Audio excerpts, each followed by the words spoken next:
Hey, welcome back to the Mindful Minute. My name is Ashley Molina. I'm an integrative nutrition health coach, and on today's episode, I am super excited to show you how I make my favorite vegan nachos. I used to eat a lot of nachos out at restaurants, but I suffered really bad with IBS and a lot of stomach issues, and of course those nachos weren't made very healthy in general, and they had a lot of dairy in them, so after eating them, I would get a lot of stomach pain. But I had this love-hate relationship because I loved nachos, and I really wanted to eat them, but then I'd be in like a ton of pain afterwards.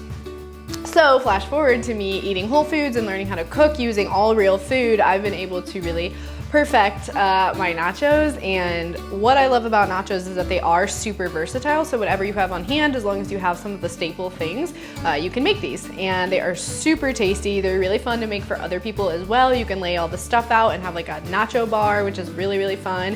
And what makes these so amazing is I'm gonna actually show you how to make a vegan cheese. So for the actual nachos, you're going to need at least 1 to 2 large sweet potatoes. Since we're doing vegan, you are gonna need some black beans. If you're not vegan, you can also use ground beef, pulled pork, or shredded chicken. Need some cilantro, a really good salsa that you like. You're also gonna add some sour cream. It's dairy-free sour cream, and I'll talk about that whenever we get to it. You're gonna need some limes, and you're also gonna need a few spices like paprika, chili powder. Okay, so let's get started with making the base of our nachos. So the base of these is gonna be sweet potato chips that we're gonna make ourselves.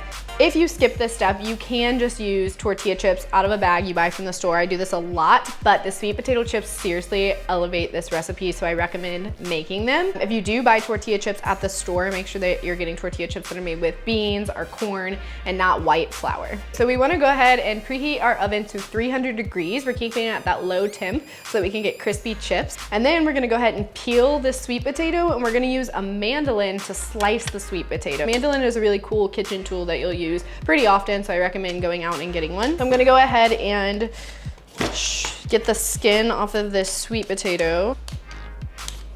I seriously love sweet potatoes. I consume a ton of sweet potatoes in my diet. They're so good for you. They give you a lot of energy. They have fiber. They have some really key vitamins and minerals in them as well. And they really help if you're someone who deals with a lot of sugar cravings. They help you to overcome sugar cravings because they're a naturally sweet vegetable. And so now that I've peeled the sweet potato, I'm gonna just cut a little bit off the end of each to give it kind of a flat beginning surface here for the mandolin. You want it on the thinnest setting because you want to get these sweet potato chips as thin as possible so that they are kind of crunchy. If they're thicker, they'll still taste really good. They just won't be as crunchy. Okay, so now we have our sweet potato coins or chips, and we're gonna toss them in a bowl with some olive oil. If you were roasting at a higher temperature, I would recommend doing coconut oil because it roasts better than olive oil, but we're doing a really low temperature, so the olive oil works pretty well here. Just gonna drizzle a little oil and then go ahead and mix them up. We're gonna grab our cookie sheet and put some parchment paper down. So then we're gonna lay our sweet potatoes out on this sheet, and we want them to not overlap. If they do, they will steam, they will not roast, and so they won't get very crisp. And I usually make 2 sheets of these. So I put one on the top rack of my oven and one on the lower rack of the oven, and I just switch them halfway through. So we are going to put these in the oven for about 20 to 30 minutes, and it really depends on how your oven cooks. You just want to pay attention to them. You'll know once they start to get crispy that they're ready to be taken out. So now we're gonna sprinkle these with some sea salt. Cool. And then we're gonna put this in the oven for about 20 to 30 minutes. So once they start to get crispy, you'll know that it's time to take them out. Okay, so while those are cooking, I start to prepare everything else that I want for my nachos. Okay, so for this vegan cheese sauce, you're going to need a high-speed blender. This is my Vitamix. I love it so much. I use it daily, at least twice a day probably. So you definitely want a high-speed blender. You're also gonna need 1.5 cups of raw cashews. So you don't want them roasted, salted, anything like that. You want them completely raw.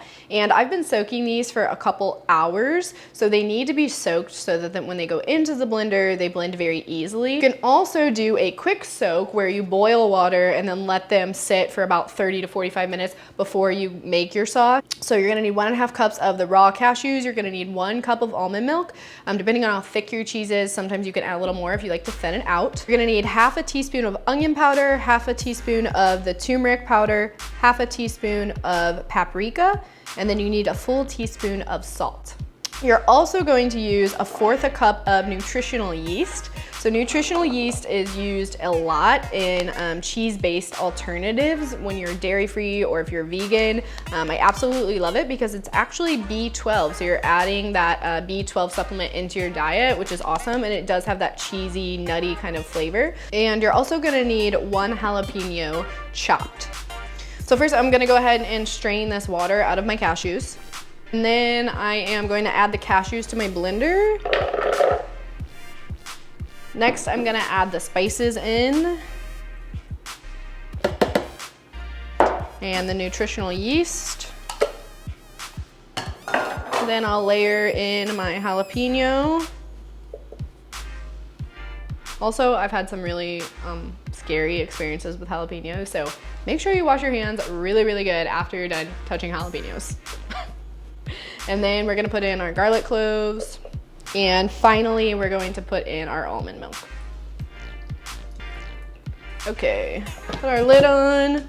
And then we're gonna blend it for about a minute or so. My blender has a lot of settings, but I'm gonna start on low, go to medium, and then end up at high to give it a really good consistency.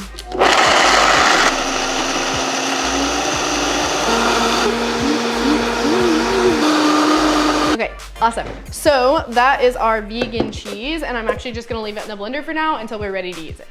Okay, so now we're gonna prepare the rest of the stuff for our nachos because the chips are almost done in the oven. So I always incorporate a lot of cilantro. It gives it a ton of flavor, and cilantro is one of those herbs that are amazing for the body. It really helps in detoxification of the liver. So the liver is where all of your toxins and everything nasty gets stored. And so we wanna filter those out as much as possible, and we wanna keep our liver in tip-top shape so that it can filter out anything that it needs to. So cilantro really helps in that detoxification. And then I actually just used canned black beans. So whenever you're buying something in a can, you wanna look for non-BPA lining. It should say that somewhere on the label. BPA, it's a chemical that's actually used a lot in aluminum cans, and it leaches into the food that you eat, and it's absolutely terrible. It causes hormonal imbalances and a lot of health issues. So we wanna stay away from it. So if you're buying in a can, make sure to look for non-BPA lining. But these are just black beans out of a can, and then I just rinse them, and I'll usually heat them up over the stove. I'm also gonna make myself a little bit of like guacamole or really just mashed up avocado to go on this. If you wanna figure out how to make really, really good guacamole, I do have a video for that you can go back and look at, and you can make that full guacamole experience for these nachos, especially if you're making them for other people. It's really, really good when you put that guacamole. But because this is like an easy throw together kind of meal for me, I always just take my avocado and slice it up into little pieces, and then I just mash it in a bowl with a little bit of lime juice and salt. And this is just a really simple way to add some healthy fats to this meal, and it also just creates a much more filling, nourishing meal. Really, really simple. Add a little bit of lime juice in here. All right, well, if you got good avocados, I guess you can't have good limes. And then I just add a little bit of sea salt, and my guacamole is good to go. Okay, the next thing I'm gonna do is just chop up a little white onion. I really like raw white onion. It gives a lot of flavor to nachos. But eating raw onion and garlic is absolutely amazing for you. I have a whole video on that as well. Okay, so that's really it for anything you need to like prepare for the nachos. The other toppings that I use are this sour cream, which I really, really love. It's called, the brand is Chofetti. So it's made with tofu, and it says on it better than sour cream. And to be honest, I think that might be true. I've always loved sour cream a lot, and this is like the most amazing consistency to it, just like sour cream. Chofetti sour cream is amazing. The other thing that I use as a topping is gonna be salsa, of course. You gotta have some good salsa. Aldi has some of the best salsa. I use their Simply Nature Organic. It's thick and chunky and it's medium. Always make sure that I have a good quality salsa for my nachos. Okay, so I'm gonna go get the sweet potato chips out of the oven and get them onto my plate. Now we are going to layer our nachos, which is really fun. We're gonna start with the black beans.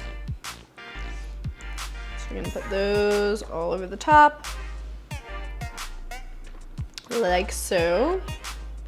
This is where we're gonna get our protein from, so you can use as many as you would like. The next thing I'm going to do is my guacamole. And I like to put it right in the middle, and then I put a couple little chunks of it all around, like so. Then I'm gonna go ahead and add a ton of cilantro because I really love it.